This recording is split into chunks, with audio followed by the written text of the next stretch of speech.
Hey, I'm back. And when I say back, I mean back in my original setup. I'm back in Prince Edward Island, and I'm back on my channel. So every time I make these videos, I start making them and I say, I'm gonna make videos every week or blah, blah, blah. And I never do. Never, because I actually get really busy and everyone does, so I don't know how people make videos every single day. It's pretty impressive.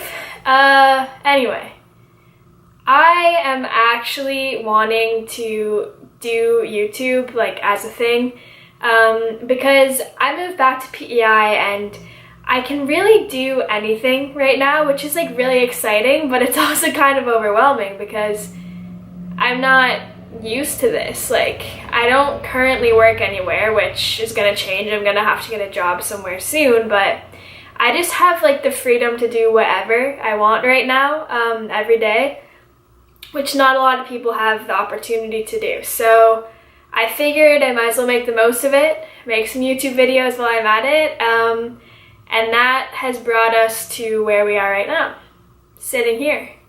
If you don't know me and you don't know what I'm talking about, I encourage you to watch some of my other videos, and yeah. So if you do know me and you know what's up, you know that I moved to Toronto a few months ago, for which I thought was going to be longer than it was, but I was only there for like a few months. I moved to Toronto to establish my girls empowerment program and kind of like create a base, like a foundation. I wanted the program to be run out of Toronto, so I went there for that, and I also went to dance.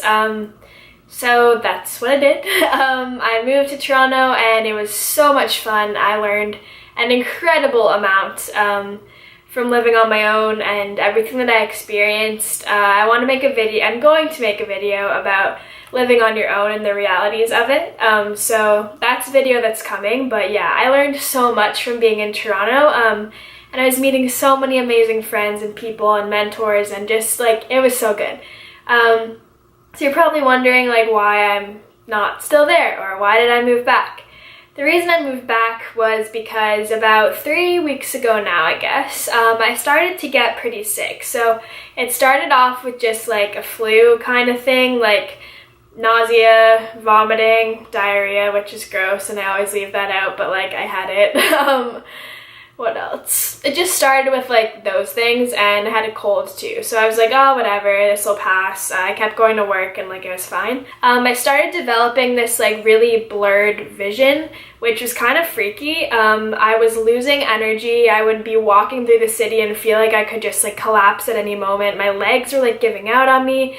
Yeah, it was really weird. I wasn't eating. I had no appetite, not even for water. Like, it was really bad. I started getting nosebleeds too, which like I never do. Like, I'm pretty much always a very healthy person. So for me, like any sickness at all kind of like freaks me out because I'm not used to being sick. I went into the hospital and stayed there for a bit. They basically said the same thing, like, you're probably just overworking yourself. You need a break, you need to watch TV, they told me. I was like, I don't watch TV, I'm not gonna do that. But they told me I just needed to relax a bit and like take some time to breathe, which I knew was right, but at the same time, like, if I took time off work, I wouldn't be able to afford living in Toronto. Like, that's how difficult it is, which I'll get into in another video. It's like, you have to work in order to live. So that was scary to me. I was like, okay, well, I obviously need to take a break because I can't physically get up out of bed. I'm in the hospital, like I can't go to work. And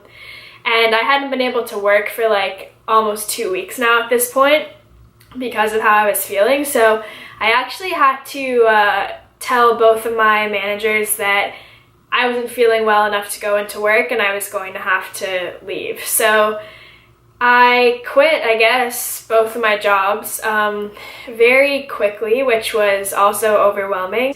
The result of all of that is me moving back home because I couldn't afford, like, I couldn't actually afford, but I couldn't, like, continue living the way that I was living there. I wasn't listening to myself. I was letting the money take over, which it, like, honestly, like, it kind of had to in certain ways. So because that was the situation I was in, I talked to my mom and we decided that I'd come home until I feel good again. And she's like, you can go back and do whatever you want, like go on another adventure or anything when you feel good, but the most important thing is that you feel better and healthy and strong. So, which is so right. I mean, that's basically what the doctor said too. So all that being said, I made the decision to move home, and here I am. So I've come to a formation of certain ideas through inspiration I've gotten in Toronto and like over the last little while that I think is really the thing that I've been like waiting to create. Like, it's a combination of so many different things that I've done and that I've worked on, but it's like the thing that makes me so excited. So I'm going to be working on this special little project. It's not little, it's a big project. I'm going to be working on that for, I can tell you, like the next few years. Like, this is a long-term thing, but I've really realized like what it is I want to do, and I'm so excited when I talk about it. Oh my god. Okay, so the point of this video was me sharing my experience of not listening to my body whenever it told me I needed a break, and me trying to encourage you guys to listen to your bodies and your minds and your hearts and everything. When you feel something isn't right or is right, you need to listen to it because you know best. Listen to what is right and best for you. So, see ya.